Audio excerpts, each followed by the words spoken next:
Olá, pessoal, tudo bem com vocês? Mais uma vez estou aqui para indicar para vocês um filme maravilhoso e um livro também maravilhoso, encantador.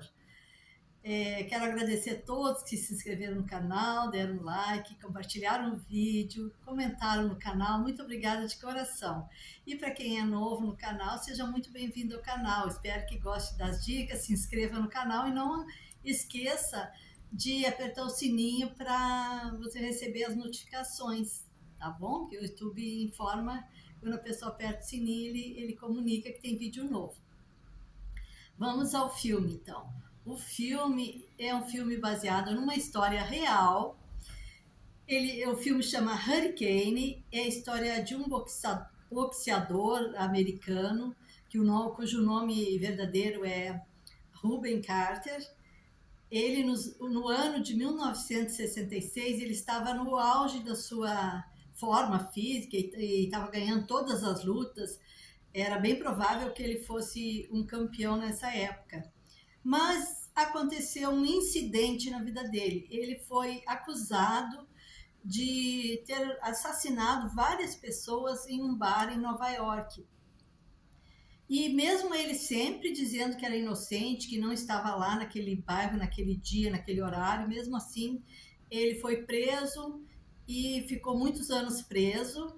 E na cadeia ele resolveu escrever um livro sobre a vida dele. E nessa época, já em 1976, aí 10 anos depois, o livro deles foi publicado e nos Estados Unidos acontecia nessa época, em 76, tinha muitos canadenses que iam para lá para fazer ações sociais, assim, né, ajudar as pessoas mais carentes. E teve três amigos canadenses que encontraram um menino no Brooklyn, uma possibilidade de ajudar ele, porque viram que ele tinha potencial. E aí eles meio que adotaram esse menino assim, e eles levaram o menino um dia para uma feira de livros, uma feira ou um sebo, uma coisa assim. Era uma venda de livros baratos ali. E eles disseram para ele: olha, esse vai ser o seu primeiro livro, você escolhe um aí para você ler. Aí ele escolheu justamente o livro do Hurricane.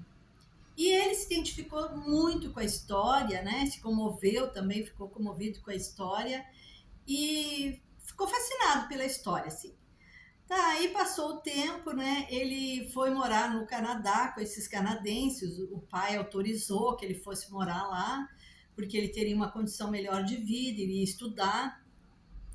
E lá no Canadá, ele ficou tão encantado com a história do Hurricane, assim, que ele voltou aos Estados Unidos só para conhecer ele pessoalmente, foi na cadeia.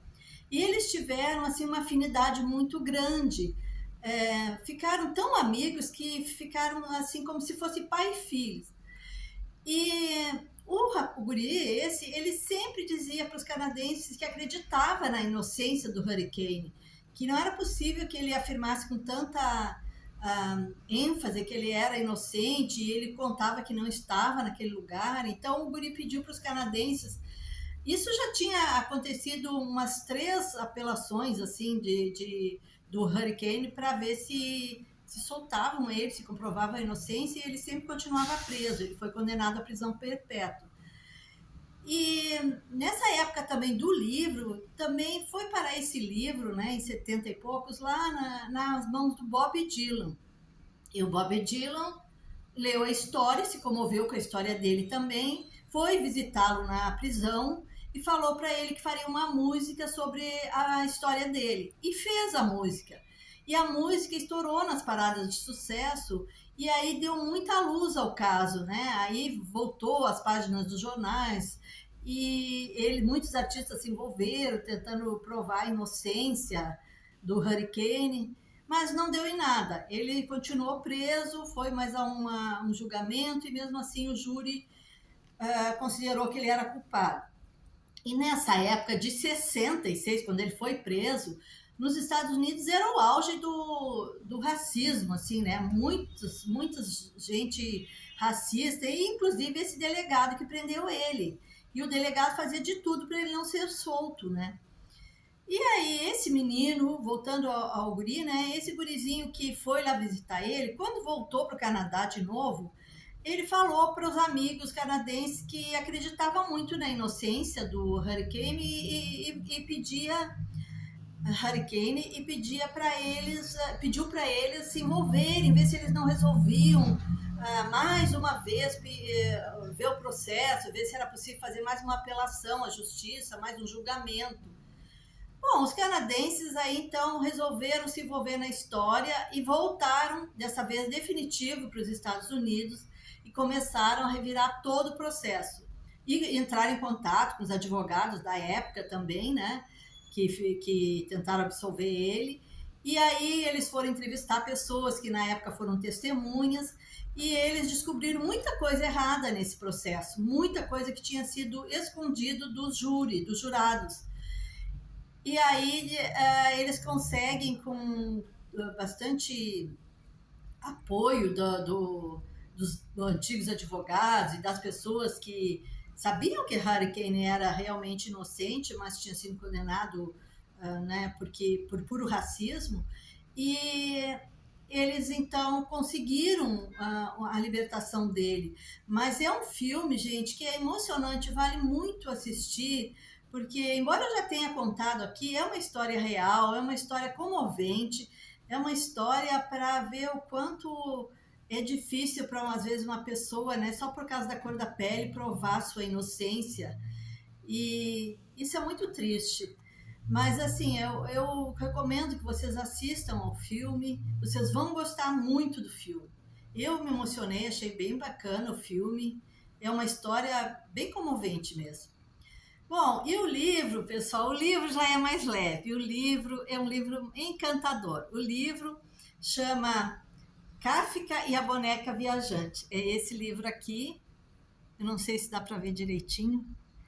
Eu acho que aqui eu acho que deu para ler melhor. Mas eu vou deixar também na descrição do vídeo o nome do autor e do livro. O autor é Jorge Sierra e Fabra. É um livro encantador pelo seguinte, eu até nem vou, como é que se diz, eu não vou contar a história assim que faz algum tempo que eu já li, mas eu vou ler uma partezinha aqui da orelha do livro que vocês vão ver que vai interessar até para vocês lerem para as crianças de vocês. Um ano antes da sua morte, Franz Kafka viveu uma experiência singular, isso foi verdadeiro. Passeando pelo parque de Stieglitz, em Berlim, ele encontrou uma menina chorando porque havia perdido sua boneca. Para acalmar a garotinha, inventou uma história. A boneca não estava perdida, mas viajara, e ele, um carteiro de bonecas, olha só a imaginação do escritor, que maravilha, tinha uma carta em seu poder que lhe entregaria no dia seguinte. Naquela noite, ele escreveu a primeira de muitas cartas durante 3 semanas, que durante 3 semanas entregou pontualmente à menina, narrando as peripécias da boneca vividas em todos os cantos do mundo. Olha que história legal, não é interessante? Inspirado por essa história pouco conhecida de Kafka, contada por Dora Diamit, a companheira do escritor na época, Jorge Sierra e Fabre recria as cartas nunca encontradas e que constituem um dos mistérios mais belos da narrativa do século XX. Olha que interessante, é linda essa história. Gente, essa história é tão legal que ela no Brasil, ela virou peça de teatro. Aqui, olha só, passou no Rio de Janeiro essa peça e foi no CCBB do Rio de Janeiro, né? Mas olha, é uma história emocionante, é uma história bem legal, divertida, interessante, criativa, né? Muito linda a história. Então, se vocês... Eu li, amei o livro, e eu recomendo que vocês leiam em voz alta para suas crianças aí, e elas vão adorar essa história, é muito interessante, porque dá detalhes ali do que a boneca via nos países em que ela visitava, né, pessoal? Então é muito legal, muito bacana mesmo. Espero que vocês tenham gostado das dicas e até a próxima sexta, se Deus quiser. Um bom fim de semana a todos. Tchau, pessoal!